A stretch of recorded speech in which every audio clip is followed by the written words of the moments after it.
آپ کو پتا ہوگا آسیہ ملونہ آخر ہے کون؟ جون 2009 میں شیخ پورہ کے گاؤں پٹھان والی کی ایک عیسائی عورت نے مسلمان خواتین کے ساتھ مباحثہ کرتے ہوئے رسول اللہ صلی اللہ علیہ وسلم کی شان میں نازیبہ زبان گستاخی کے ارتکاب کے بعد اس خاتون کے گھر پر اہل علاقہ نے حملہ کر دیا۔ پولیس نے بیچ بچا کر اس خاندان کو قتل ہونے سے بچایا اور اہل علاقہ اس کیس کو شیخ پورہ کے ڈسٹرکٹ کورٹ میں لے گئے، جہاں گواہوں کے بیانات قلم بند ہوئے اور اس عیسائی خاتون کو نومبر 2010 میں موت کی سزا سنا دی گئی۔ اس خاتون کے شوہر اسحاق مسیح نے فیصلہ کیا کہ وہ اس فیصلے کو لاہور ہائی کورٹ میں چیلنج کرے۔ ایک ماہ کا گزرنا تھا کہ گورنر پنجاب سلمان تاثیر نے فیصلہ کیا کہ اگر لاہور ہائی کورٹ فیصلہ برقرار رکھی ہے تو وہ صدارتی معافی کے اختیار کو استعمال کروانے کے لیے صدر آصف علی زرداری سے اس عیسائی خاتون گستاخ خاتون کی معافی کے لیے اپیل کی۔ اس دوران لاہور ہائی کورٹ نے اس معافی کی اپیل پر اسٹے آرڈر دیا اور اس عیسائی خاتون کے خلاف ڈسٹرکٹ کورٹ شیخ پورہ کے جج محمد نوید اقبال کے فیصلے کو برقرار رکھا اور اس عیسائی خاتون کو کورٹ لکھپت جیل لاہور کے 8/10 کے ڈیتھ سیل میں ڈالا۔ سلمان تاثیر اپنی گوردری کا اثر و رسوخ استعمال کر کے جیل میں اس گستاخ لعینہ سے مدافعت کرنے اور پریس کانفرنس کر ڈالی کہ ایسے کالے قانون کو ہم نہیں مانتے جس سے کسی اقلیتی کی جان کو۔ میڈیا پر اس معاملے میں بحث مباحثہ ہونے لگا اور 4 جنوری 2011 کو کوہستان مارکیٹ اسلام آباد میں سلمان تاثیر کے ڈیوٹی گارڈ 26 سالہ ملک ممتاز حسین قادری نے AK-47 کا پورا برسٹ اس کے جسم میں اتار دیا۔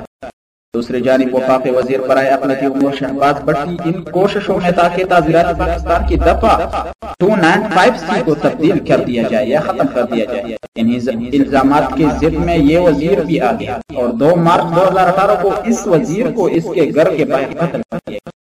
16 اکتوبر 2014 میں ایک بار پھر اس عیسائی خاتون کو اپیل کو مسترد کر دیا گیا۔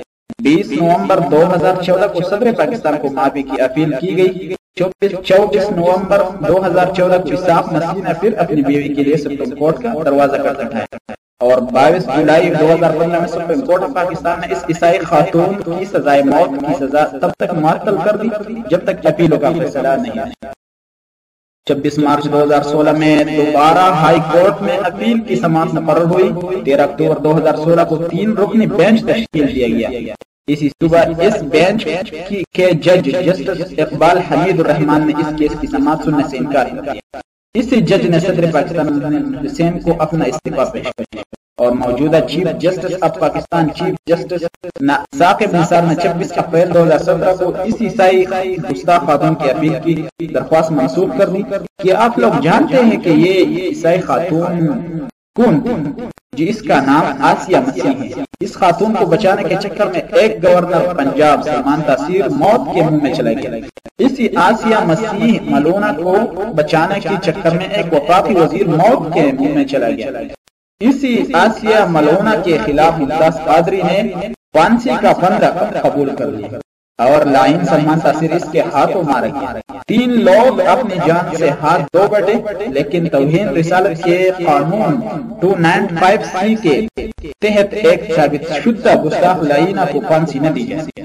بین الاقوامی NGOز بڑے بڑے پادری فرانس کے پاپ دوم رومن کے تولک ساری کمیونٹی ایک فالسے کی کاشتکاری اور مزدوری کرنے والی لائن گستاخ خاتون کو بچانے میں لگے رہے، لیکن حکومت مشینری بالکل مفلوج ہو گئی ہے۔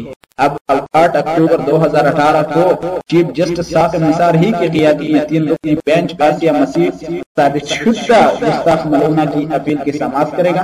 میں پورے پاکستان کے علماء سے درخواست کرتا ہوں خدارہ اس کیس پر کڑی نظر رکھے، قانونی پیچیدگیوں پر تحقیق کرے اور اس کیس میں تمام جماعتیں فریق بن کر سپریم کورٹ آف پاکستان کی روبرو پیش ہو اور مطالبہ کرے کہ کیا وجہ ہے 9 برس بیت گئے اعلیٰ عدالتوں سے سزا یافتہ گستاخ لعینہ کو سزا کیوں نہیں دی جاتی؟ آخر رسول اللہ صلی اللہ علیہ وسلم کی توہین کے خلاف یہ قانون کس طرح بے اثر ہو گیا؟